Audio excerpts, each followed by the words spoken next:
نبی پاک صلی اللہ علیہ وسلم کے مدینے آنے سے پہلے ایک شخص تھا، عبداللہ بن ابی سلول اس کا نام تھا۔ تو مدینے والے لوگ اس کو اپنا پیشوا مانتے تھے، اوس بھی خزرج بھی، اس کی تاج پوشی بھی کی، بڑی اس کی منتا تھی۔ جب حضور آ گئے تو اس کا کاروبار بند ہو گیا۔ اب لوگ یہ نہیں سمجھتے کہ میں غلط ہوں، لوگ کسی کے مفادات کو ٹھیس پہنچتی ہے تو مخالفت کرنے لگ جاتا ہے۔ اب اس کے حالات جب خراب ہوئے تو اس نے پتہ کیا کیا، جھوٹ موٹ کا کلمہ پڑھ لیا۔ سمجھ آ رہی ہے باتوں؟ جھوٹ موٹ کا، اور منافقوں کا ایک ٹولہ اس نے تیار کر لیا جس کا قرآن مجید نے سورہ منافقون میں ذکر کیا۔ ایک جنگ کا موقع تھا، نبی پاک صلی اللہ علیہ وسلم تشریف لے گئے تو عبداللہ بن ابی سلول بھی چلا گیا۔ حضرت عمر فاروق رضی اللہ تعالیٰ عنہ کے ایک غلام تھے، وہ پانی لینے کنویں پہ گئے۔ ادھر سے انصار میں سے، چونکہ حضرت عمر کے غلام مہاجر تھے، انصار میں سے ایک شخص پانی لینے پہلے سے آیا ہوا تھا۔ پانی بھرنے میں کوئی اختلاف ہو گیا، جھگڑا ہو گیا، مار کٹائی تک نوبت آ گئی۔ حضرت عمر کے غلام نے کچھ چیز مار دی، اس شخص کو زخمی ہو گیا۔ اس نے پکارا، عبداللہ بن ابی سلول نے سمجھا کہ موقع اچھا ہے، دوڑا ہوا آیا اور آ کر اس نے کہا، انصار مدینہ بھاگ کے آؤ، جلدی آؤ، اور بڑے غلط جملے استعمال کیے۔ کہنے لگا، اگر ان لوگوں کو تم اپنا بچا کچا کھانے کو نہ دیتے مہاجروں کو تو آج یہ تمہارے سر پہ نہ بیٹھتے۔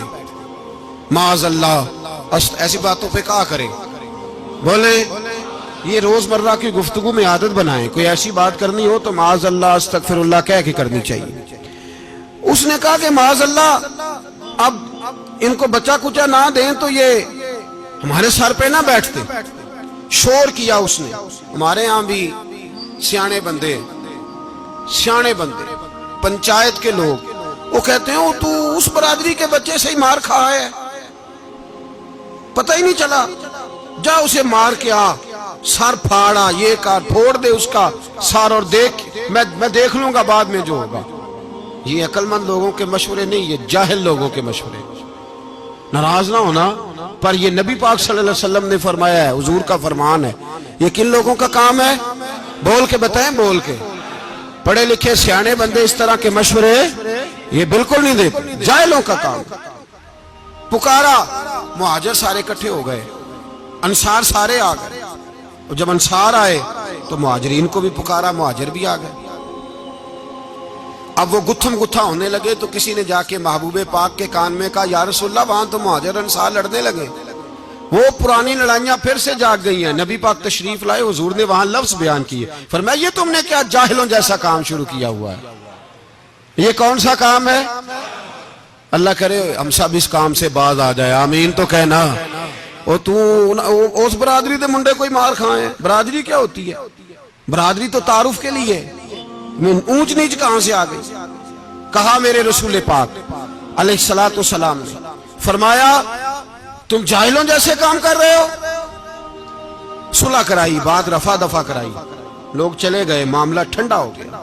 لیکن عبداللہ بن سلول نے کہا کہ میں یہ موقع خالی نہیں جانے دوں گا۔ پھر گیا وہ، اور جا کے انصار مدینہ سے کہنے لگا، ایک دفعہ جا لینے دو مدینے، تم نے میری بات نہیں نہ سنی تو جو وہاں بڑے سردار بیٹھے ہیں ان سے بات کروں گا، اور معاذ اللہ ثم معاذ اللہ ہم ان بے عزت لوگوں کو مدینے سے نکال دیں گے، وہاں صرف عزت والے رہیں گے۔ یہ غلط جملے اس نے ادا کیے جس کو قرآن پاک نے سورہ منافقون میں بیان فرمایا ہے۔ اس نے یہ بات کی۔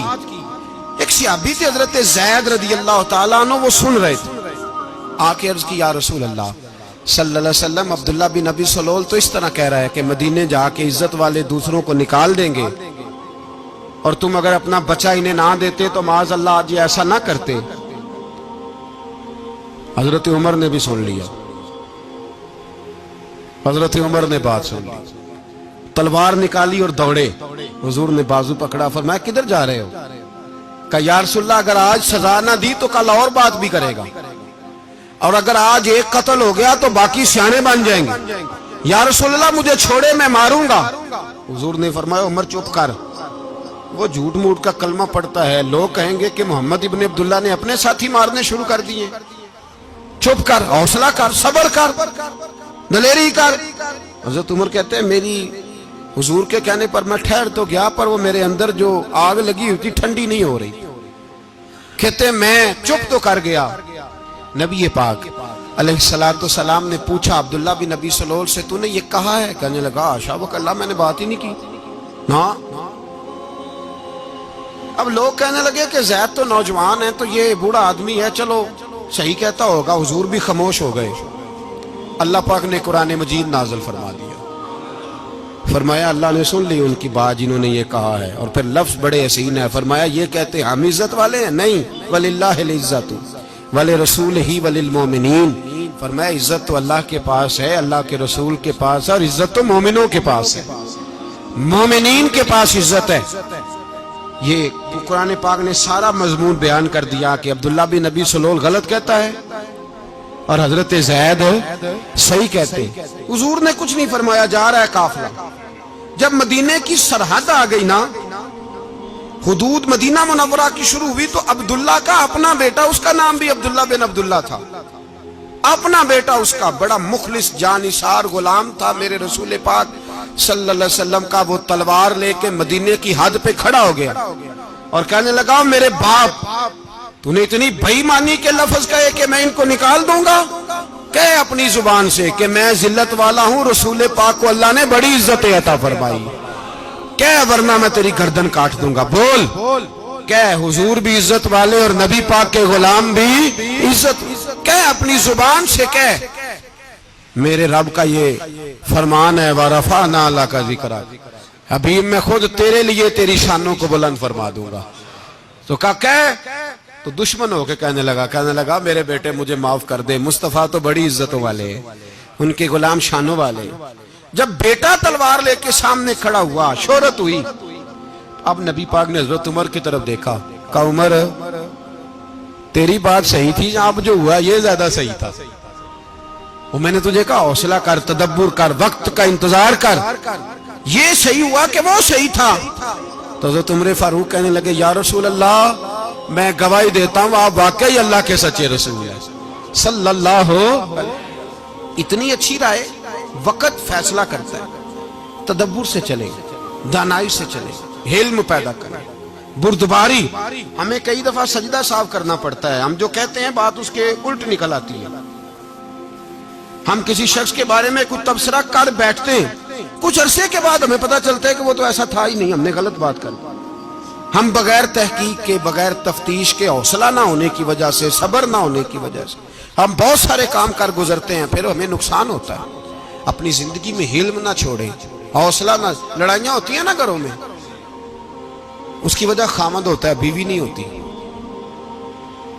یہ بات گھر جا کے بتانا کہ آج انہوں نے کہا لڑائی کی وجہ کون ہوتا ہے؟ نہ بولو تسی، پر میں تے آنکھ ہی چھڑیا ہے، وہ تو ریکارڈ ہو گیا ہے۔ لڑائی کی وجہ کون ہے؟ جڑے باتیں لڑتے ہیں وہ کوندے ہی نہیں پے۔ وجہ کون بنتا ہے جی؟ کیوں بلا؟ اس لیے کہ نبی پاک صلی اللہ علیہ وسلم نے فرمایا عورت کی عقل آدھی ہے تو تیری تو پوری ہے نا، جس کا مطلب ہے لڑائی اگر بچ سکتی تھی تو مرد کی وجہ سے بچ سکتی تھی، گھر میں امن ہو سکتا تھا۔ کہتے ہیں جی بڑی بیوقوف ہے میری سنتی نہیں، تو میں نے کہا جو اس سے بحث کر رہا ہے وہ سیانا ہے؟ بولیں، جو بحث کر رہا ہے وہ عقل مند ہے؟ بندہ تو چلو تھا وہ دانشور شیکسپیئر، باتیں بعض اوقات اس کی کچھ ایسی ہیں۔ اس سے کسی نے پوچھا تھا عورتوں سے کون جیت سکتا ہے بحث میں، تو اس نے کہا تھا وہ جو ان سے بحث نہ کرے، جو ان سے بحث۔ تو بھائی تو وجہ اس لیے کہ حوصلہ تو نہیں کرنا تھا۔ نبی پاک علیہ السلام نے فرمایا بی بی ٹیڑھی لکڑی ہے، سیدھی کرنے کی کوشش کرو گے تو ٹوٹ جائے گی، سیدھی۔ تو پھر کتنا بیوقوف ہے جو پتھر سے سر رگڑ رہا ہے، کتنا نادان ہے جو یہ حرکت کر رہا ہے، دریا میں چھلانگ لگا کے کہتا ہے ڈوبوں گا نہیں۔ تو بھائی حوصلہ پیدا کرے، علم پیدا کرے، بہت ساری ایسی باتیں کرے کہ جس میں اشتعال آئے گا، فٹافٹ 3 لفظ طلاق کے دے دیے، اب بھاگا گیا مفتی صاحب کے پاس، او ہو 4 بچوں کا کیا بنے گا؟ اور یہ بات پکی ہے کہ بچوں کو صرف ان کی ماں ہی پال سکتی ہے، ان کی ماں۔ اور بات مجھے نہیں بھولتی ایک شخص نے بیوی کو طلاق دے کے دوسری شادی کی. اس کا بیٹا تھا 10 سال کا. تو اس نے اپنے بیٹے سے کہا کہ بیٹے بتا پرانی اماں صحیح تھی یا یہ صحیح ہے؟ اس نے کہا نہیں ابا وہ تو جھوٹ بڑے بولتی تھی، یہ صحیح ہے. وہ جھوٹی تھی، وہ جھوٹ بڑے بولتی تھی میری سگی اماں، یہ سچ بولتی ہے. اس نے کہا وہ کیسے؟ کہنے لگا اس لیے کہ میں کوئی شرارت کرتا تھا تو میری سگی اماں مجھے تھپڑ مارتی تھی اور کہتی تھی تجھے روٹی نہیں دینی، جا دوڑ جا گھر سے. تو میں دوڑ جاتا تھا تو جھوٹ بولتی تھی نہیں دینی، پھر آدھے گھنٹے کے بعد مجھے ڈھونڈنے لگ جاتی تھی، ڈھونڈ کے لاتی تھی، پھر میری منت کرتی تھی، پھر مجھے کہتی تھی نہ مجھے ستایا کر، پھر میرا ماتھا چومتی تھی، پھر میری مرضی کا کھانا بنا کے دیتی تھی، پھر میرے منہ میں لقمے ڈالتی تھی. جھوٹی تھی، پہلے کہتی ہے نہیں دینی پھر پیچھے بھاگتی ہے. یہ سچی ہے، میں شرارت کرتا ہوں تو تھپڑ مار کے نکالتی ہے، پھر میں منتیں کرتا ہوں پر روٹی نہیں دیتی، پیر پکڑتا ہوں نہیں دیتی. سچ بولتی ہے، اپنی بات پہ ڈٹ جاتی. او بھائی بچے اس کی ماں ہی پال سکتی ہے، تو نے 3 جملے کہتے سوچا ہی نہیں، تیرا کا گیا تو یہ تو نئی بیوی ملے گی، اور اس کا بھی کیا گیا، اس کو بھی شاید شوہر مل جائے. ان پھولوں کی پرورش صرف ان کا مالی کر سکتا ہے، دوسرا کر سکتا؟ تو نے حوصلہ ہی نہیں کیا. ٹھیک ہے غلطی بیوی کی تھی پر تو مرد تھا نا، تیرے پاس تو دلیری تھی. فٹافٹی 3 طلاق کے جملے کہہ دیے. اور میرے رسول پاک علیہ السلام نے فرمایا جائز کام بڑے ہیں پر طلاق جائز تو ہے پر میرے رب کو پسند نہیں، اللہ کو پسند. تو نے مالی بگا دیا جس نے تیرے گھر کا باغ سینچنا تھا. تو بھائی یہ حوصلہ نہیں. درجنوں طلاقیں، 20 کیس، اور ابھی وہ شادی کے پورے کپڑے نہیں پہنے تو طلاق پہلے. اس کی وجہ یہ کہ حوصلہ نہیں، صبر نہیں، رضا نہیں. ہم احساس نہیں کرتے. اگر تو یہ سمجھ جائے کہ بس اللہ نے جو میرے لیے بہتر سمجھا مجھے دے دیا، صحیح ہے میری آزمائش ہے، کیا ہے کچھ ہے جو اس نے بہتر سمجھا مجھے اس نے، پھر تو سکھی ہو جائے، تیرے لیے جینا آسان ہو جائے، پھر تو بہت ساری پریشانیوں سے آزمائشوں سے دور ہو جائے. میرے نبی پاک علیہ السلام نے ہمیں حوصلہ کرنے کا حکم دیا، دلیری.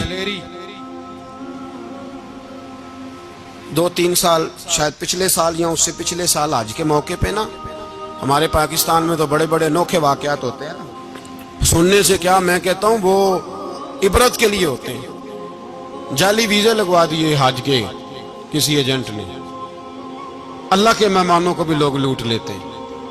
معاذ جعلی ویزے لگوا دیے. اور مزے کی بات یہ ہے کہ پاکستانی ایئرپورٹ سے گزر بھی گئے وہ ویزے والے، اور احرام باندھے لوگ جدے پہنچ گئے. 4 آدمی تھے، انہوں نے ویزا دیکھا تو کہا نقلی آپ کو واپس جانا پڑے گا. اگلی فلائٹ سے وہ لوگ واپس آئے. آپ مجھے بتائیے ان کی جب وہ چھوٹے چھوٹے کلپ آئے، میڈیا نے ان کی باتیں سنی تو ان کے آنسو نہیں تھمتے تھے. ایک آدمی احرام باندھ کے گیا ہے، معمولی سمجھتے ہیں آپ؟ میرے جیسا غریب آدمی کبھی اس نے ارادہ کیا اور مدینے جانے کا لیٹ ہو جائے تو کلیجہ پھٹنے کو آتا ہے. کچھ مجبوریاں پیروں میں آ جائے، نہ جا سکے تو پتہ نہیں کتنی توبہ کرنے کو دل کرتا ہے کہ کہیں غلطی تو نہیں ہو گئی، کوئی ایسی بات تو نہیں نکل گئی. یقین کریں طبیعت پریشان ہو جاتی، یار کوئی ایسا کام تو نہیں ہوگا جس کی وجہ سے یہ بات ہوئی. 4 آدمی لوٹ آئے، حالات خراب ہو گئے، لوگ رو رو کے قصے سناتے تھے. لیکن میرے رسول پاک علیہ السلام کا حوصلہ دیکھو. حضور کعبے کا بھی کعبہ، حضور مالک، حرم کے مالک مطلق، جن کے صدقے اللہ نے کعبہ کو بیت اللہ بنایا. حاجیو آؤ شہنشاہ کا روضہ دیکھو. کعبہ تو دیکھ چکے، اب کعبے کا بھی کعبہ دیکھو. حضور 1400 صحابہ کو لے کے گئے عمرہ کرنے. مقام حدیبیہ پر پہنچے تو کافروں نے روک لیا، ہم عمرہ نہیں کرتے. تو اور میں خادم اور جو وارث و مالک ہیں 1400 صحابہ، ہم نہیں عمرہ کرنے دیتے، واپس جائیے. صلح لکھی جا رہی ہے. صلح کی شرطیں کیا ہیں؟ مکے سے کوئی آدمی غلطی سے بھی مدینے چلا گیا، مکے کا آدمی، تو مسلمان اگر ان کے ظلم سے تنگ آ کے، مکی مسلمان کافروں کے ظلم سے تنگ آ کے مدینے چلا گیا تو مدینے والے واپس کریں گے. اور اگر مدینے سے کوئی شخص غلطی سے بھی مکے چلا گیا تو مکے والے واپس نہیں کریں گے. اتنی سخت شرائط. حضرت عمر غصے سے کانپنے لگے, صحابہ پریشان ہیں, پر میرے رسول پاک نے صبر دکھایا, حوصلہ, تدبر. یہ تدبیر ہے, صبر ایک بہترین تدبیر ہے, اگر کوئی اپنائے تو بہترین طریقہ ہے. حضور نے فرمایا ہمیں منظور ہے, صلح کرو. اور اتنا سخت حکم ہے, کہنے لگے 1400 احرام والے واپس جائیں, بعد میں آنا, اس وقت نہیں عمرہ کرنے دیں گے. میرے نبی پاک علیہ السلام, مجھے بتاؤ, مجھے اور آپ کو دکھ ہوتا ہے تیاری ہو تو پروگرام رہ جائے, تو اگر احرام باندھا ہو اور اللہ کے رسول نے بندھوایا ہو تو حضور واپس لوٹنے لگے تو کتنی تکلیف کی بات ہے. حضور نے فرمایا چلو آئندہ آئیں گے. معاہدہ لکھا جا رہا ہے, حضرت علی معاہدہ لکھ رہے ہیں. لکھو محمد الرسول اللہ صلی اللہ علیہ محمد الرسول اللہ صلی اللہ علیہ وسلم اور قریش مکہ کے بیچ معاہدہ. یہ تحریر لکھی جا رہی تھی تو ابو سفیان بول پڑا, کہنے لگا جی ہم محمد الرسول اللہ نہیں لکھنے دیں گے معاذ اللہ, یہی تو ہمارا جھگڑا ہے. اگر آپ کو رسول اللہ مان لیا تو پیچھے رہ کیا گیا, محمد ابن عبداللہ لکھے. حضور نے حضرت علی سے فرمایا رسول اللہ کاٹ کے محمد ابن عبداللہ لکھو. حضرت علی لکھ رہے تھے, محمد رسول اللہ لکھا تھا, فرمایا رسول اللہ کاٹ کے محمد ابن عبداللہ لکھو. تو حضرت علی کہنے لگے حضور مجھے یہ لفظ کاٹنا نہیں آتا, حضور مجھے یہ لفظ کاٹنا. کسی صحابی نے اعتراض نہیں کیا کہ لکھنا آتا تھا, کہا مجھے کاٹنا. حضور نے دوبارہ کہا علی کاٹ دو. کہا یا رسول اللہ مجھے یہ لفظ کاٹنا نہیں آتا. میرے حبیب نے تیسری دفعہ کہا علی کاٹو. تو شیر خدا نے قلم چھوڑا, ہاتھ باندھے اور کھڑے ہو کہنے لگے محبوبہ مجھے تیرے قصیدے لکھنے آتے ہیں, کاٹنے کوئی نہیں آتے, میں مجبور ہوں, مجھ سے نہیں ہوتا. کوشش کرتا ہوں, نہ قلم اٹھتا ہے نہ ہاتھ چلتا ہے. میرے حبیب پاک نے قلم پکڑا اور لفظ رسول اللہ خود کاٹ کے محمد ابن عبداللہ کرایا. بھائی وقت گزر گیا, صلح ہو گئی. یہ تدبر, یہ حوصلہ, یہ تدبیر میرے نبی نے فرمائی. اب تو 1400 کو مکے نے نہ داخل ہونے دیا, لیکن ایک سال ہی گزرا, تھوڑا ہی وقت گزرا, میرے رسول پاک 10,000 کو لے کے مکے میں داخل ہو گئے. 10,000 اس نے فائدہ دیا. حکمت کیا تھی, تدبر کیا تھا. قریش روز لڑائی کرنے آ جاتے تھے, تبلیغ ہی نہیں کرنے دیتے تھے. ان سے صلح ہو گئی تو نبی پاک نے کیسر کو خط لکھا, کیسر روم کو, ہرکل کو. دور دراز تبلیغ پھیل گئی, مسلمان 100,000 سے زیادہ ہو گئے. ان کی طرف سے اب وہ لڑائی بند ہو گئی. میرے حبیب پاک علیہ السلام کے حوصلے نے کمال دکھایا, اس تدبیر نے فائدہ دیا امت مسلمہ کو. 10,000 کا لشکر لے کے حضور کعبے میں داخل ہوئے. کل جو ابو سفیان کہتے تھے نا محمد رسول اللہ لکھنے نہیں دوں گا, آج وہ خود کہہ رہے تھے اشہد ان لا الہ الا اللہ واشہد ان محمد رسول اللہ صلی اللہ علیہ. کل جو کہہ رہے تھے کہ میں یہ لفظ نہیں لکھنے دوں گا, آج ابو سفیان کی حویلی میں لاکھوں لوگ, ہزاروں لوگ بیٹھے تھے اور سارے کہہ رہے تھے محمد الرسول اللہ محمد الرسول اللہ محمد الرسول اللہ صلی اللہ علیہ وسلم. میرے محبوب کی تدبر نے, فقاہت نے, اور پھر کمال ہوا. 1400 کہاں اور 1,44,000 کہاں. 1400 کہاں اور 1,44,000. 1400 کو نہیں جانے دیا عمرہ کرنے. میرے رسول پاک 1,44,000 کو لے کے حج کرنے چلے گئے. حضور نے حج کیا, ہر طرف لبیک لبیک کی صدائیں بلند ہوئی. یہ میرے نبی پاک کا تدبر ہے, حوصلہ ہے. اگر وقتی طور پہ حوصلہ کر جاؤ گے, دلیری کر جاؤ گے, آنے والا وقت آسان ہو جائے.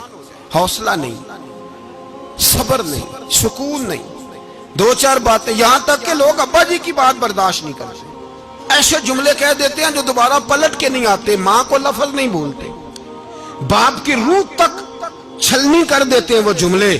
لیکن لوگ اس وقت حوصلہ کرنے, اور ہم پنجابی لوگوں نے تو گنجائش ہی بڑی دے دی ہے. کہتے ہیں بچہ ہے جے, ایک ہی ہے, ایک بھی حوصلہ کرے کی ہے ماشاءاللہ. تو اگر جوان ہو گیا تو کہتے ہیں گرم خون ہے, مکہ کم. اگر بوڑھا ہو گیا تو کہتے ہیں بوڑھوں میں حوصلہ نہیں ہوتا, نہ بچے میں نہ. تو کس میں حوصلہ ہوگا, بولے کسی میں بھی نہیں. چھٹی, سب کو فتویٰ مل گیا نا, یہ بچہ ہے جی, ابھی یہ تو بچہ ہے, آپ تو سیانے بیانے ہیں, یہ بچہ ہے. کمال ہو گئی ہے بھائی, کیا مطلب ہے بچہ ہے؟ بچے کو سارا پتہ ہے, ہر چیز اسے آتی ہے, حوصلہ کرنا ہی نہیں آتا. اور پھر کہہ دیا وہ تو گرم خون ہے. وہ کیا بات کرتے ہو, گرم خون؟ ابے کے گلے پڑ گیا گرم خون, اس کو کھڑا کرو نا ایس پی کے سامنے اور اس کو مار تھپڑ اس کے منہ پہ, تیرے گرم خون کا پتہ چلے. غریب کے یہ گلے پڑ گیا, اس کو کھڑا کرو ایس ایچ او کے سامنے, پھر پتہ چلے گا خون کتنا گرم ہے. وہاں بالکل چپ ہے, بالکل خاموش ہے. اور گرم خون اس کا صرف اماں کے لیے, جلال صرف رہ گیا اگر غریب گھر کی بیٹی بیاہ کے لایا تو صرف اس کے لیے. کوئی ایسی بات نہیں, ہم بڑے سیانے, ہمارا غصہ بڑا سمجھدار ہے, ہمارا وہ گرم خون بڑا سیانا ہے. وہ جہاں دیکھتا ہے کہ معاملہ ہلکا ہے تو وہاں وہ گرم خون جلال میں, اور جہاں دیکھتا ہے کہ سامنے والا تگڑا ہے تو وہاں وہ گرم خون فوراً ٹھنڈا ہو جاتا ہے. حوصلہ پیدا کرے. زندگی حوصلے مند لوگ جیتے ہیں, جو حوصلے مند نہیں ہوتے وہ تو زندگی کا ایک سال لطف سے نہیں جی پاتے. حوصلہ کریں, مسکرائیں. میرے نبی پاک صلی اللہ تعالی علیہ وسلم نے نا, عثمان بن طلحہ کعبے کی چابی ان کے پاس ہوتی تھی, تو حضور نے ایک دن فرمایا عثمان, اچھا یہ نہیں تھا کہ عثمان خاص لوگوں کو چابی کعبہ کھول کے دکھاتے تھے, بلکہ ان کو قریش کی جانب سے یہ حکم تھا کہ جو بھی تجھے کہے تو نے کعبے کا دروازہ کھول دینا. نبی پاک علیہ الصلوۃ والسلام نے نا ہجرت سے 2-4 دن پہلے کہا کہ عثمان ذرا چابی دو, میں نے کعبہ اندر سے دیکھنا ہے. بڑے ٹھنڈے دل سے ذرا سننا, ادھر دیکھو میری طرف, ادھر دیکھیے گا ذرا میرے بھائی. میں نے ایک بندے سے کہا یار پانی کی بوتل دینا دکاندار سے, ایک ہے اس نے کہہ دیا نہیں میرے پاس. اس بات کا کوئی غصہ بولیے, اور اگر وہ کہے سارے زمانے کو ملے گی آپ کو نہیں دینی, پھر بولیں میرا خیال ہے چپ کر کے ہنس کے آ جائیں گے, سوال ہی نہیں پیدا ہوتا. ہم کہیں گے مجھے نہیں نہ دینی, تو نے تو دکان اٹھا یہاں سے بند کاری سے. کیا مطلب ہے سب کو دینی ہے تجھے نہیں دینی, کیا معنی ہے اس کا؟ لے کے جاؤں گا, جھگڑا ہوگا, بحث کریں گے. عثمان بن طلحہ سے حضور نے فرمایا دروازہ کھولو, کعبہ دیکھنا ہے. عثمان کہنے لگا میں ساری دنیا کو دکھاؤں گا, آپ کو نہیں دکھاؤں گا. کتنی سخت بات ہے, پر قربان جائیں رسول اللہ کے حوصلے پہ صلی اللہ علیہ. عثمان کہتے ہیں میں نے یہ بات کی تو نبی پاک مسکرانے لگے, اور میں اچھا نہیں دینی, تو حضور نے نا مسکرا کے اور میری کمر پہ تھپکی دی, فرمایا اچھا یاد رکھنا یہ چابی میں تجھ سے لے لوں گا, اور جس کو میرا دل کرے گا میں اس کو دوں گا. عثمان کہتے ہیں روز رات کو نبی پاک کے یہ جملے میرے کانوں میں گونجتے تھے کہ حضور نے فرمایا. کہتے ہیں جس دن پتا چلا نا نبی پاک 10,000 کا لشکر لے کے آ رہے ہیں, تو ابو سفیان میٹنگیں کر رہے تھے, مکے کے سارے سردار تیاری کر رہے تھے, اور میرے کانوں میں ایک ہی لفظ تھا کہ حضور نے فرمایا میں چابی لے لوں گا, پھر جس کو میں چاہوں گا اسے دوں گا. عثمان کہتے ہیں حد ہو گئی, وقت گزر گیا. حضور آ گئے, طواف فرمایا, اور طواف کے بعد میرے نبی پاک علیہ السلام نے فرمایا بلاؤ نا ذرا عثمان کو. عثمان کہتے ہیں میں چابی لے کے آیا تو دوسرا جملہ کوئی نہیں. ساڑھے نا کوئی بندہ مشورہ دے وے دی نہ منیے, تے جے کام مونجو ہو جے نا, جن جو نے مشورہ دیتا سی تے وہ نال ہی غوث پاک بن جاندا ہے. تینوں آکھیا سی نا, فوراً ہی داتا علی اجویری ہو جاندا ہے. وہ کہندے تینوں پتہ نہیں میں کڈا ولی اللہ, تینوں میں آکھیا سی میں نہ کر, اور بندہ پریشان ہوتا ہے, کام الٹ ہو گیا, اور لاگوں آکھی جاندا ویکھو جی میں تے تانوں پہلوں ہی آکھیا سی. جی عجیب بات ہے, شیخ چلی کی طرح پیچھے پڑ جائے گا, میں نے تو پہلے ہی کہا تھا. او بس کر یار, اب تو خواجہ معین الدین اجمیری ہو گیا, بس کرو. مشورہ ہی ہوتا ہے, کسی کا مل جاتا ہے اور کسی کا نہیں لیا جاتا. فوری طور پہ بندہ اٹھ کے نہ تو ولایت کی 4تھی سیڑھی پہ چڑھ جائے گا, کہے گا میں تو ابدال وقت ہوں, میں قطب دورہ ہوں, میں نے تجھے کہا نہیں تھا. اب بس کر یار. کئی دفعہ مشورے صحیح ہوتے ہیں, کئی دفعہ صحیح. بولیے. نبی پاک صلی اللہ علیہ وسلم کی احد کے دن خواہش یہ تھی کہ اندر رہ کے لڑنا ہے. جوان صحابہ نے کہا باہر جا کے لڑائی کرنی ہے. حضور نے باہر جا کے جنگ کی, بظاہر مسلمانوں کو شکست ہوئی. حضور نے ایک دفعہ نہیں کہا کہ میں نے تمہیں کہا نہیں تھا اندر رہنا ہے, بس ہو گیا جو ہو گیا. اب اس میں فٹافٹ اگلے کو حوصلہ دو، کوئی عرض نہیں یار، نبی پاک سب بولیے صلی اللہ علیہ وسلم، میرے حبیب پاک علیہ الصلوۃ والسلام نے نا کہا عثمان کو بلاؤ. عثمان آئے تو عثمان کہتے میں نے چابی دی تو میں تیار تھا، میں تیار تھا کہ اب میری بات ہوگی اور رسوائی ہوگی. لیکن کہتے ہیں قربان جائیں مصطفیٰ نے تو یہ جملہ بھی نہیں کہا کہ میں نے تجھے کہا نہیں تھا، یہ بھی نہیں کہا. حضور نے چابی لی، کعبے کے بت صاف کیے، نماز پڑھی، واپس آئے. فرمایا عثمان میرا وعدہ تھا تیرے ساتھ کہ جس کو میں چاہوں گا چابی دوں گا، یہ لو چابی میں تجھے ہی دینا چاہتا ہوں، لے لو رکھ لو. عثمان کہتے ہیں وہ چابی نہیں میرے طرف آ رہی تھی، میری طرف ایمان آ رہا تھا. وہ چابی نہیں آ رہی، ایمان آ رہا تھا میری جانب. کہتے ہیں میرے ہاتھوں میں چابی آئی اور میری زبان پہ کلمہ توحید جاری ہو گیا. بھائی تدبر، حوصلہ، صبر، رضا، ہمیں تو ٹائم بھی نہیں گزارنا آتا. گھر کا ماحول، گھر کے اندر رہ کے لوگ دکھی ہیں، اس لیے کہ ہماری طبیعتوں میں حوصلہ نہیں، ایک منٹ کے لیے نہیں، ایک سیکنڈ کے لیے بھی ہم یہ برداشت نہیں کرتے کہ چلو تھوڑا انتظار کریں، وقت کو دیکھیں، موقع کو دیکھیں. میرے نبی پاک علیہ الصلوۃ والسلام پہ اتنی مصیبتیں آئیں کہ پہاڑ پہ آتی تو وہ ریزہ ریزہ ہو جاتے، لیکن کسی مقام پر بھی حضور علیہ الصلوۃ والسلام شکوہ کرتے نظر نہیں آتے. ہم غریبی کا رونا روتے ہیں، ہر چوتھا آدمی کہتا ہے بڑا غریب ہوں، لیکن میرے نبی پاک علیہ الصلوۃ والسلام نے چوتھے دن کھجور کھائی، سرکہ کھایا ہے اور موٹے بان کی چارپائی پہ آرام کیا. حضرت عمر نے کہا حضور کتنی تکلیف ہے؟ فرمایا عمر کوئی تکلیف نہیں، تھوڑا سا تو وقت ہے، جنت میں جائیں گے، ساری نعمتیں اللہ نے ہمارے لیے تیار کی ہوئی ہے. راضی بالرضا، راضی بالرضا، کوئی کسی قسم کا مسئلہ نہیں. ہمیں آزمائشیں آتی ہیں، تکلیفیں آتی ہیں، بیماریاں آتی ہیں، لوگ چھوٹی چھوٹی بات پر پریشان ہو جاتے ہیں، ذرا سی بات پر شکوہ کرتے ہیں. میرے رسول پاک علیہ السلام نے فرمایا جب میرا رب کسی کو بیمار کرتا ہے تو 2 فرشتوں کو بھیجتا ہے، جاؤ میرے بندے کی تیمارداری کر کے آؤ.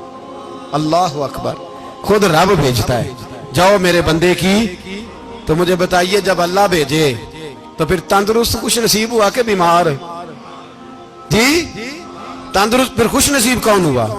میرے نبی پاک صلی اللہ علیہ وسلم نے فرمایا رب 2 فرشتے بھیجتا ہے، فرماتا ہے پتہ کر کے آؤ میرے بندے کا اس کا کیا حال ہے، حالانکہ اللہ سارا ہی جانتا ہے.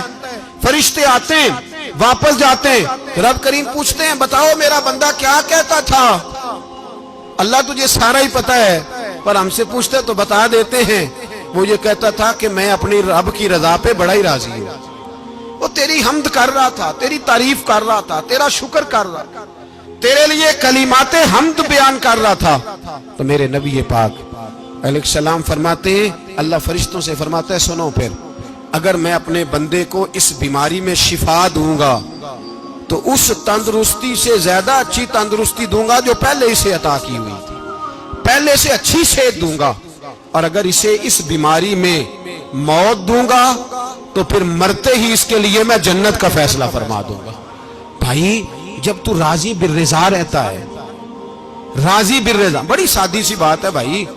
آپ گھر گئے روٹی مانگی تو اگر کسی نے کہا نا کہ اتنی تھکاوٹ ہے ٹائم پہ آیا کرے اس وقت، تو روٹی تو وہ بھی مل گئی پر اس میں لذت، وہ سکون نہیں، وہ سکون نہیں. میری اماں جی سالن پکا کے رکھ لیتی تھی تو روٹی جب بھی کوئی مانگتا تھا تو تازی بنا کے دیتی تھی، ان کی طبیعت تھی. تو میں اکثر ان سے کہتا کہ اماں جی پکا کے رکھ دیا کرو. تو کہتے تمہیں خوشی نہیں ہوتی جب تمہاری اماں تازی پکا کے دیتی ہے؟ خوشی ہوتی ہے، طبیعت میں خوشی ہوتی ہے. ان کا مزاج تھا، ذوق تھا، تو ہم سمجھتے تھے یار یہ بڑی سعادت کی بات. تو آپ گھر گئے رات کو تو گھر والوں سے کہا روٹی، تو فوراً اٹھے فوراً، اور انہوں نے کھانا تازہ بنایا اور ساتھ یہ بھی کہا باہر سے نہ کھایا کرے بندہ بیمار ہو جاتا ہے. کتنی ٹھنڈک پہنچتی ہے آدمی کے دل کو، سکون ملتا. تو بھائی بیماری تو آپ نے کاٹ لی لیکن ساتھ کہو ہو بڑا بیمار ہوں، میں نے تو اتنے گناہ بھی نہیں کیے، ظلم بھی نہیں کیا، کسی کو کچھ بھی. اب بیماری تب بھی کٹ گئی پر بڑی آزمائش، مریض ڈاکٹر کے گلے پڑ رہا، اس کے لواحقین جھگڑے کر رہے، بیماری وہ بھی کٹ گئی. اور ایک بیمار وہ ہے جو چارپائی پہ لیٹا ہے اور کہتا ہے جس طرح میرا اللہ راضی اسی طرح میں بھی راضی. تو بیماری اس کی بھی کٹ گئی. حضرت یونس علی نبینا علیہ الصلوۃ والسلام نے ایک دن حضرت جبریل امین ملنے آئے تو جناب یونس علیہ السلام کہنے لگے اے جبریل اللہ کے نیک بندوں میں جو اللہ کو اس وقت سب سے زیادہ پسند ہے نبیوں کے بعد، توجہ کرنا بات پر، جو سب سے زیادہ اللہ کو پسند ہے نبیوں کے بعد ولیوں میں، اور سب سے زیادہ اللہ جس کو اللہ کی بارگاہ میں عبادت گزار لکھا جاتا ہے، میری اس بندے سے ملاقات کرا۔ تو حضرت جبریل نے جناب یونس علیہ السلام کو ساتھ لیا تو ایک شخص کے پاس پہنچے جو آنکھوں سے اندھا تھا، دونوں ہاتھ اس کے سلامت نہیں تھے اور پورے جسم میں پیپ جاری تھی، ریشہ تھا۔ جب جا کے السلام علیکم کہا نا حضرت یونس نے، اس نے وعلیکم السلام کے بعد پہلا لفظ پتہ کیا کہا؟ اس نے کہا یا اللہ تیرا شکر ہے، یا اللہ تیرا، آپ بھی ادا کریں اللہ کا شکر، یا اللہ تیرا، اللہ تیرا شکر ہے۔ تو حضرت یونس علیہ السلام کہنے لگے تو شروع سے اس طرح کا ہے، نابینا بھی اور ہاتھوں سے معذور بھی اور سارا جسم شروع سے؟ تو بڑے ہی خوبصورت لفظ اس بیمار نے کہے، کہنے لگے نہیں حضور میں بالکل ٹھیک ٹھاک تھا، جب تک میرے رب نے چاہا کہ یہ دنیا کو دیکھے تو تب تک اس نے مجھے آنکھیں دیں، اور جب اس نے چاہا کہ اب اس کا دیکھنا بہتر نہیں تو اس نے واپس لے لی۔ تو یا اللہ تیرا شکر ہے، اللہ تیرا شکر ہے۔ پھر کہا جب تک اس نے چاہا کہ میرے ہاتھ رہے تب تک رہے، جب اس نے چاہا کہ میرے لیے بہتر نہیں تو اس نے لے لیے، تو یا اللہ تیرا شکر ہے۔ جب تک اس نے چاہا کہ میرا جسم صحیح و سلامت رہے تو رہا، اور جب اس نے چاہا کہ میرے لیے بہتر نہیں تو مجھے بیمار کر دیا، تو یا اللہ تیرا شکر ہے۔ تو حضرت یونس علیہ السلام کہنے لگے جبریل واقعہ یہ اللہ کا سب سے زیادہ شکر گزار بندہ ہے، سب سے زیادہ عبادت گزار بندہ ہے، سب سے زیادہ۔ میرے نبی پاک علیہ السلام نے فرمایا میرا مومن ہر حال میں ہی نفع میں ہے، نعمت ملے تو شکر کر کے نفع، مصیبت آئے تو صبر کر کے نفع، اپنی زندگی میں تحمل، بردباری، علم پیدا کرے، حوصلہ پیدا کرے۔ ہر آنے جانے والے شخص کے مزاج کے مطابق اسے نہ ملے، اپنا مزاج صحیح رکھے، اپنی طبیعت کے مطابق اپنے ماحول کو برقرار رکھے۔ علم کے ساتھ گزارا کرو گے تو رشتہ داروں سے بھی بنی رہے گی، دوستوں سے بھی بنی رہے گی، ہر ایک سے تعلق رہے گا۔ اور اگر آپ کے اندر یہ حوصلہ نہیں تو پھر سارے معاملات پریشانی کا شکار ہو جائیں گے۔ یہ تو آج کا مضمون تھا۔ ہمیں نا لوگ مشورہ دیتے ہیں، کہتے ہیں پیر صاحب درویشوں کو سیاست کی بات نہیں کرنی چاہیے، دیتے ہیں نا مشورہ لوگ، جی تھوڑا تھوڑا بول دیں، تھوڑا تھوڑا دیتے ہیں نا۔ اگرچہ ہم ان کی بات نہیں مانتے، اس لیے کہ اقبال نے کہا تھا جدا ہو دین سیاست سے تو رہ جاتی ہے چنگیزی، جدا ہو دین سیاست سے تو، اور پہلا فکرہ یہ ہے کہ جلال بادشاہی ہو یا جمہوری تماشا ہو، جدا ہو دین سیاست سے تو رہ جاتی ہے۔ اس نے کہا جب سیاست اور دین علیحدہ علیحدہ ہوتے ہیں تو چنگیز خان اور ہلاکو خان پیدا ہوتے ہیں۔ سیاست جب تک مسجد کے اندر رہتی ہے تب تک پاک صاف رہتی ہے، وہ گندی ہوتی تب ہے جب مسجد سے نکل جاتی ہے۔ حضرت علی کے زمانے تک مسجد میں رہی، پاک صاف رہی، یزید باہر لے گیا تو گندی ہو گئی، حضرت عمر بن عبدالعزیز دوبارہ مسجد میں لے آئے تو پھر پاک ہو گئی۔ لیکن پھر بھی ایک ساتھی نے مجھے کہا تو اس کی بات میں، سب کی باتیں نہیں مانتا، اس کی بات میری سمجھ میں آئی۔ وہ کہنے لگا جی اصل بات یہ ہے کہ سیاسی تبصرے تجزیے ہم اخباروں میں ٹی وی پہ جا کے بیٹھے، جا کے بڑی مہربانی میری طرف دیکھیں، وہ ہم سنتے رہتے ہیں تو ہمارا دل کرتا ہے مسجد میں صرف ہم رسول اللہ کا پیار ہی سنیں۔ تو میں نے کہا یار تیری بات دل کو لگتی ہے، یہ بات صحیح ہے، چلو یہ نیت اچھی ہے، یہ تیرا نظریہ ٹھیک ہے، مان گئے ہم۔ میں چلا گیا دکاندار کے پاس اور میں نے اس کو جا کے کہا کہ گاڑی کا انجن کھولو، اس طرح کرو، اس طرح۔ اس نے کہا مولانا آپ جا کے نا گھر تو فقہ کی کتاب کھولیں، اس لیے کہ گاڑی کے انجن کے بارے میں آپ کو معلومات، یا اگر آپ نے یہ کام کرنا ہے تو اس کو پڑھیں، کسی استاد کے پاس ورک شاپ پہ آئیں، آپ کے ہاتھوں کو، منہ کو، چہرے کو مٹی لگے، دھواں لگے، گریس لگے، پھر آپ کو پتہ چلے گا انجن کیسے کھلتا ہے۔ صحیح کہہ رہا ہوں؟ نہیں صحیح کہہ رہا؟ دعا گلاں تو یہاں کر چڑی جے، صحیح کہہ رہا ہوں جی؟ اگر مولوی کو اجازت نہیں سیاست کی بات کرنے کی، اور مولوی کو اجازت نہیں کہ انجن کی بات کرے، تو سیاستدان کو اجازت ہے دین کی بات کرنے کی؟ یہاں تو وہ آئے نا مدرسے میں پڑھے، پورا دین حاصل کرے، پھر وہ بولے۔ تو پھر تو ٹھیک ہو گیا، لیکن جب اسے سورۃ اخلاص بھی سیدھی نہیں آتی تو فتوے دینے کی اس کو ضرورت ہے کوئی؟ بولے نا یار، کیوں چھیڑتے ہیں سیاست؟ ہم نہ پچھلے جمعے جلوس نکالنا چاہ رہے تھے ختم نبوت کی ترمیم کے حوالے سے، حکومت وقت نے کہا کہ ہم واپس لیتے ہیں، تو میرے بہت سارے دوستوں نے کہا جی نکالنا چاہیے، انہوں نے کیا کیوں؟ میں نے کہا یار لوگوں کو بھی پریشان نہیں کرنا چاہتے، ہماری اپنی سڑکیں ہیں، کسی کو بس ٹھیک ہے، انہوں نے واپس لے لی تو بات ختم ہو گئی، ہم مان گئے، تسلیم کر لیا۔ اتنا ہمارا مطالبہ ہے کہ اس آدمی کو ضرور سزا دو جس نے یہ ترمیم کی ہے، لیکن ہم نہیں کرتے، کوئی نہیں نکلے، نہیں نہ نکلے بولے۔ تو وزیر قانون صاحب کو کیا مصیبت بنی ہوئی ہے نیا فتویٰ دینے کی؟ کہ ہے کوئی شوق انہیں دینا چاہیے فتویٰ؟ کہتے نہیں مرضیوں میں ہمارے درمیان تھوڑا ہی فرق ہے۔ مجھے یوں لگتا ہے کہ یہ جان بوجھ کر کوئی نہ کوئی ایسی شرارت کرتے ہیں جس سے لوگ اشتعال میں رہیں، جان بوجھ۔ حلم، حوصلہ، صبر ذات کے بارے میں تو ہے، لیکن اگر کوئی رسول پاک کی بے ادبی کرے تو پھر حوصلے کی بات ہے ہی نہیں، پھر تو جہاد کی بات ہے۔ اور میں دیانتداری سے مسجد میں باوضو بیٹھ کر جمعے کے دن مشورہ دیتا ہوں حکومت کو اور وزیر قانون کو مشورہ دیتا ہوں کہ نہ فرعون کی حکومت ساری زندگی رہی، نہ نمرود رہا، نہ جاج بن یوسف رہا، نہ یزید رہا، اور یار درباری بن کے حکمرانوں کی چاپلوسی کرتے کرتے تم یہاں تک آ گئے ہو کہ اب نبی پاک کی عزت کو ہاتھ ڈالنا شروع کر دیا ہے۔ اور آپ یقین کریں سیاسی جماعتوں کا اتنا برا حال ہے کہ ان کے لیڈر کے بارے میں کوئی بات کرے تو پاگل ہو جاتے ہیں یہ احتجاج کر کر کے، اور اس نے ڈائریکٹ کہہ دیا کہ ختم نبوت کا مسئلہ ہی کوئی نہیں، جو دین کی بنیاد ہے، کسی کو پرواہ نہیں۔ مجھے تو ان لوگوں کی فکر ہو رہی ہے جن لوگوں نے انہیں ووٹ دیے ہیں، وہ اللہ کو کیا جواب دیں گے۔ اور یہ اللہ ماشاءاللہ ساری سیاسی جماعتیں اس طرح کی۔ اور میرا وزیر قانون صاحب کو بھی مشورہ ہے کہ زندگی بڑی تھوڑی ہے، بڑی تھوڑی، اللہ سب کو معاف کرتا ہے، اپنے رسول کے غداروں کو معاف نہیں کرتا۔ اور یہاں تمہاری گاڑیوں پہ جھنڈے لگے ہوئے ہیں، وہاں بھی تمہارے جھنڈے لگیں گے، پر اس لیے لگیں گے کہ یہ غدار ہیں ناموس رسالت کے، یہ جھنڈے لگیں گے۔ شرم کرو اور ڈر جاؤ، بس کر دو، تمہارے منہ میں اب دانت پورے نہیں رہے۔ کوئی شوگر کا مریض ہے تو کوئی بلڈ پریشر کا، تو کوئی ہارٹ کا، تو کوئی کینسر کا۔ شرم کرو اور اپنی قبر کی بھی تھوڑی سی فکر کرو۔ بتاؤ پاکستان کے کتنے صدر گزرے، وزیر اعظم گزرے، تو ان کی قبریں کہاں ہیں؟ کوئی جاتا ہے ان کی قبروں پہ؟ کسی کو خبر ہے؟ کیوں اپنے لیے جہنم کٹھی کرتے؟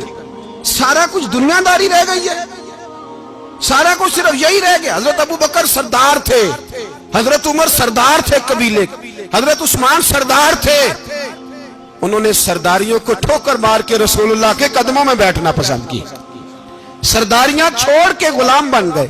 تم سرداریاں بچانے کے لیے رسول اللہ کی غداری کرتے ہو، شرم نہیں آتی؟ اور قوم شکوہ ہے مجھے ان لوگوں سے جو مولوی تو کہہ دیتے ہیں تو سیاست نہ کر، اور کسی سیاستدان کو منع نہیں کرتے کہ جب تجھے سورت فاتحہ بھی نہیں آتی تو تجھے کس نے اجازت دیا اتنی بڑی بات؟ اور میں نے پچھلے سے پچھلے جمعے بھی کہا تھا، پھر کہتا ہوں اور آن دی ریکارڈ کہتا ہوں، مرزائی کل بھی کافر تھے، آج بھی کافر، اور قیامت تک، اور جو ان کے کفر میں شک کرے وہ بھی، اور پکا بے ایمان ہے، کافر ہے۔ وہ وزیر قانون ہو یا صوبائی ہو یا وفاقی ہو، من شک فی کفر ہی فقط کفر، جو مرزائی کے کفر میں شک کرے وہ بھی کافر ہے۔ ہمارے رسول آخری رسول ہے، ہم کسی کو یہ اجازت نہیں دیں گے کہ وہ ختم نبوت میں رکھڑا ڈالنے کی کوشش کرے، ہم کسی کو یہ اجازت ہے۔ اور تم نے قوم کو لوٹا، لوٹتے رہو، اب ایمان پہ ڈاکے تو نہ ڈالو۔ تمہیں دولت لوٹ کے پیٹ نہیں بھرا، اب ایمان لوٹنا شروع کر لیا ہے۔ تمہارا فیکٹریاں لوٹ کر، قومی خزانہ لوٹ کر پیٹ نہیں بھرا، بھائی مانو اب دین بیچ کر اپنی حکومتیں پکی کرو گے۔ اور وہ لوگ بھی تیار ہو جائیں جو ان بے ایمانوں کو منتخب کرتے ہیں، ان سے بھی سوال کرے گا ختم نبوت کا موضوع قیامت کے دن کہ تم بتاؤ، ان کو سپورٹ کرتے تھے جو رسول اللہ صلی اللہ علیہ وسلم کے بعد بھی کسی نبی کو نبی ماننا درست جانتے تھے۔ شرم آنی چاہیے، خیال ہونا چاہیے۔ اور میں نے کہا کہ ہمارا دل نہیں چاہتا، آپ یقین کریں، ہمیں شوق ہے جلوس نکالنے کا، تمہارے خلاف باتیں کرنے کا۔ تم نے روز تھرمامیٹر نکالا ہوتا ہے، چیک کرتے ہو کہ ایمان کتنا ہے کتنا نہیں ہے۔ یہ پاکستان اگر صوبہ سندھ ہے تو حضرت عبداللہ شاہ غازی کا ہے، اگر بلوچستان ہے تو حضرت بابا عبد الرحمان کا ہے، اور اگر پشاور ہے تو وہ صوفیاء کا ہے، اور اگر یہ دھرتی پنجاب ہے تو یہ داتا علی اجویری کی ہے، یہ بابا فرید الدین کی ہے۔ اس میں کسی غدار کو قبضہ کرنے کی اجازت بالکل نہیں ملے گی، اور ہم وہ لوگ بھی نہیں جو چپ کر کے اندر سوتے رہیں، قوم جو کرتی ہے کرتی رہے، ہمیں پرواہ نہیں، نہ ایسی کوئی بات نہیں۔ کوئی بندہ نہ سمجھے کہ انہیں ہوش نہیں، انہیں پتہ نہیں، ہمیں سارا کچھ ہی آتا ہے۔ پھر اگر کل کو کوئی ممتاز قادری پیدا ہو گیا تو شکوہ نہ کرنا، کل کو کوئی پھر سے عامر چیمہ نکل آیا تو شکایت نہ کرنا، یاد رکھنا۔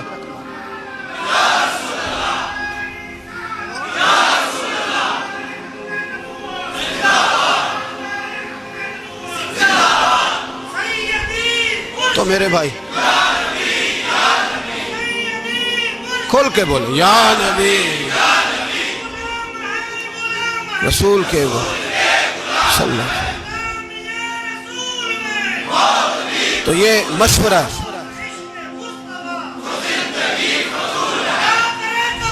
جزاک اللہ، تو یہ تمہیں مشورہ ہے۔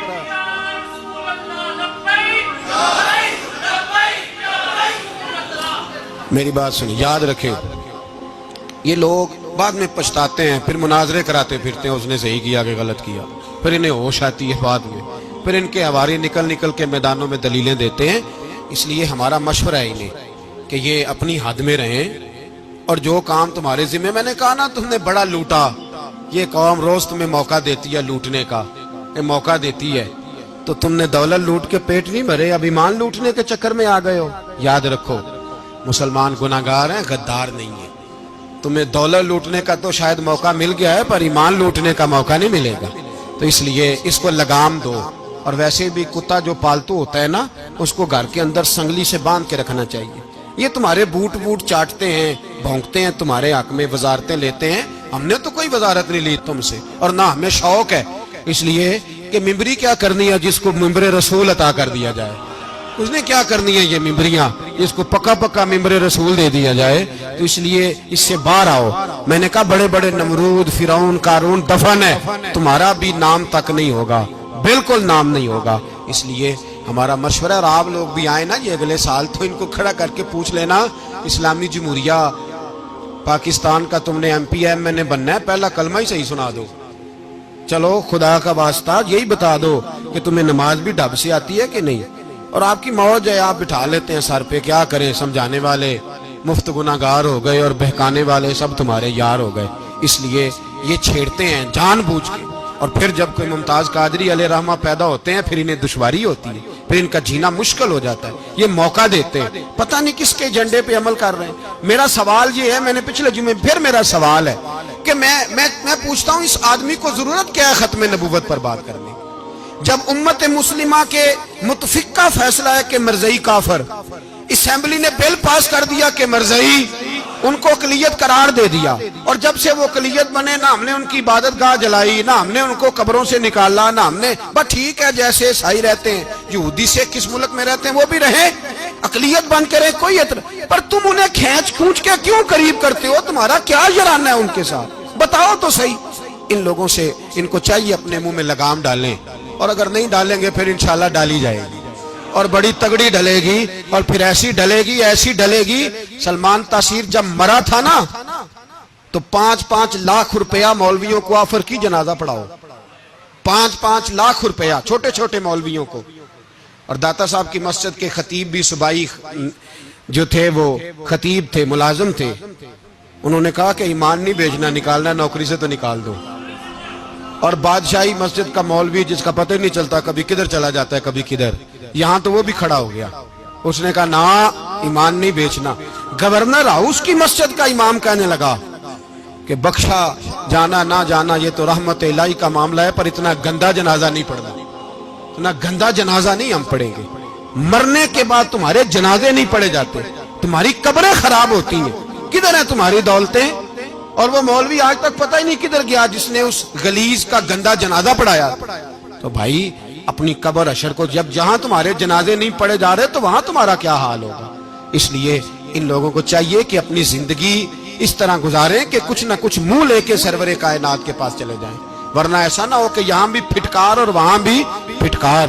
اس لیے ہمارا مطالبہ ہے حکومت سے کہ شرم کرو اور ایسے بےایمانوں کو, کالے ناگ جو تم نے بھرتی کیے ہوئے, ان کو نکالو, اور اگر تعریفیں کروانی ہو, تلوے چٹوانے ہو تو اندر کمروں میں ان سے چٹوا لیا کرو. ان سے کہو کہ یہاں ہماری نوکری کرو, باہر نکل کے رسول اللہ صلی اللہ علیہ وسلم کے دین کے بارے میں گفتگو نہ کرو. اس لیے کہ اللہ تبارک و تعالیٰ نے اس دین کے اندر بڑا حسن اور بڑا جذبہ رکھا ہوا ہے, بڑا وقار ہے. ہمارا مطالبہ ہے حکومت سے کہ ختم نبوت کے مسئلے پر کوئی سیاستدان گفتگو نہ کرے. آپ تائید کرتے ہیں اس بات کی؟ اس پر کوئی سیاستدان کوئی گفتگو. ہمارے پاس بڑے تماشے ہیں سیاست کرنے کو, باقی تماشوں پہ سیاست کرو. یہ رسول اللہ کی ناموس کا معاملہ ہے, یہ چھیڑنے کی تمہیں اجازت ہو. مجھے سمجھ نہیں آتی یار, جب بات ختم ہو گئی, اسمبلی نے بل واپس لے لیا, تو صوبائی وزیر قانون کو آخر تکلیف کیا ہے؟ آپ کے پاس جواب ہے کوئی اس بات کا؟ بات ختم ہو گئی, ہم نے جلوس نہیں نکالا, چھوڑ دیا, خاموش ہو گئے. علماء نے میٹنگیں بلائی تھی, کینسل کر دی, ٹھیک ہے جی بات. اب دوبارہ سے کیوں چھیڑتے ہو؟ پھر کہتے ہیں احتجاج ہوتا ہے, شور ہوتا ہے. تم خود ایسی حرکتیں کرتے ہو جس سے افراتفری پیدا ہوتی ہے. یہ ملک رسول اللہ کے نام پہ بنا ہے, اور قیامت تک یہاں وہی ہوگا جو میرے رسول پاک صلی اللہ علیہ وسلم کی رضا ہوگی, اور نبی پاک کے قانون کے خلاف کوئی قانون یہاں چل سکتا؟ اللہ ہمیں سمجھنے کی توفیق عطا فرمائے.